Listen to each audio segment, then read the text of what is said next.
Hello viewers, 4DIYers here with another video for everyone. In this breakout video here, I'll be showing you how to replace the radiator on a 3rd generation Dodge Ram. This is a 2006 1500 model equipped with the 5.7 liter V8 Hemi. Mine was leaking at the crimp connection where the plastic tanks are located. After some research, many of the aftermarket models are not known to be of good quality, so I purchased a replacement from the dealer instead for peace of mind.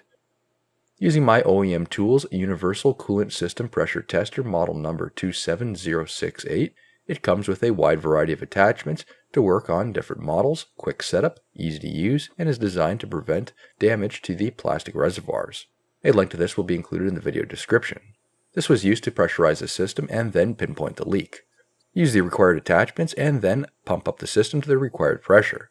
Watch the gauge and monitor for any dropping. If it does drop, then you do have a leak in the system.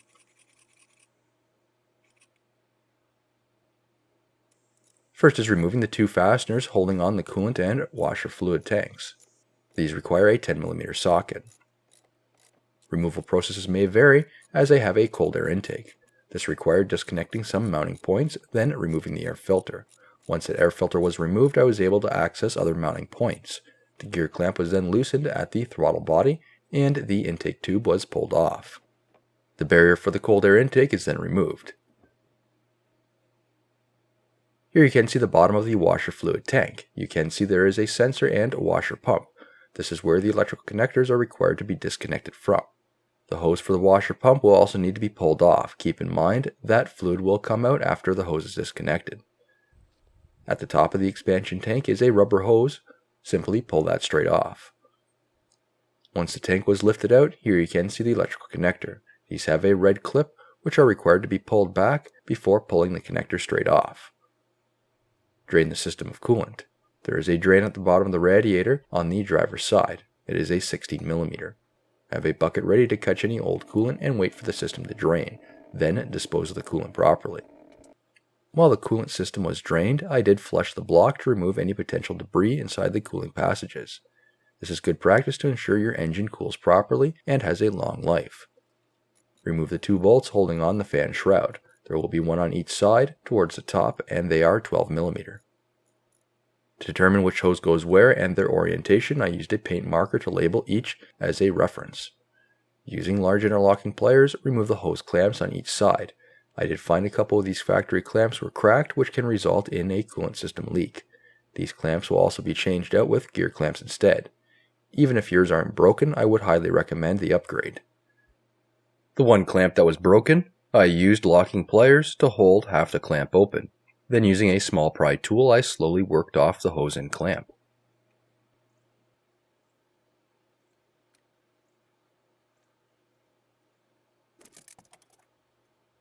The fan shroud can be lifted up and pulled away from the radiator. The oil cooler is then unbolted from the bottom of the radiator. A 10mm wrench and socket are required here. Then drop down the oil cooler. Now is removing the 2 bolts holding on the radiator, one on each side. Both of these are 10mm. The AC condenser is unbolted from the one side of the radiator. A 10mm socket is also required. There is a bolt on one side, and the other side has tabs where it fits into a slot. Finally, the radiator is lifted out of the truck. Depending on where you purchased a replacement, you may need to send the core back. If not, this can be taken in for scrap and can be worth a little bit of money, more than regular scrap items. Here's the new radiator. Make sure those rubber mounting grommets are in place and the drain is closed. Be extremely careful not to damage the fins. Push those rubber grommets at the bottom into place in their holes on the rad support. Then install the AC condenser before it's bolted into place. Finally, bolt the radiator into place.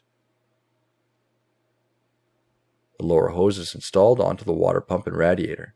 I replaced the radiator hoses as well while everything was apart. The factory spring clamps were replaced with more reliable gear clamps as mentioned earlier. Install the oil cooler along with the 2 bolts and nuts. Fan shroud is put back into place. Install the bolts for the fan shroud. Put the coolant and washer fluid reservoir tanks back into place. connect the hoses and electrical connectors.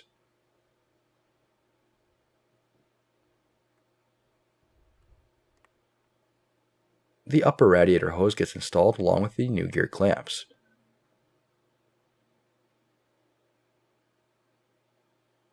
My cold air intake shroud is installed along with the brackets.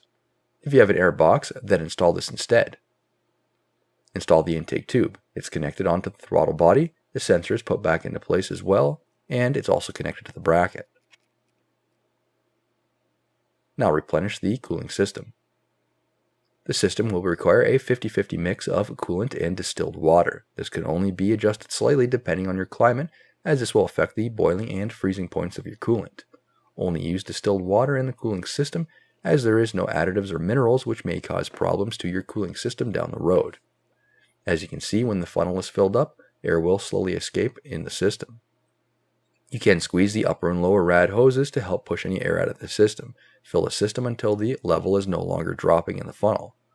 Once the level stays the same, make sure the vehicle is on level ground, turn your fan on full and the heater on the hottest setting, then start the engine and watch the level. Monitor the level of coolant. If the level drops, add more. Only keep about a couple inches of coolant in the funnel and wait until the engine comes up to full operating temperature. Watch the gauge constantly so the engine doesn't overheat.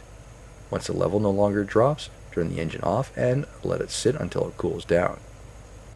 When the fluid is hot, it'll expand. Once it cools down, it'll contract, and you will need to add more coolant. I warmed up the engine again and repeated the same process just to be safe. Then let the engine cool down again. The valve in the center of the funnel is closed when there is still coolant inside. It's removed from the radiator, and this is dumped into the reservoir tank. The reservoir tank should be between the minimum and maximum lines, so add more if necessary. Going back and tightening those gear clamps may be required when the engine cools down. Then check for any leaks. If none are found, you are officially done. New videos released every week on my channel. Be sure to hit that thumbs up button. It's a huge help to me, and leave a comment below if you found this tutorial helpful. If you're not a subscriber, be sure to also hit the subscribe button. Thank you for watching.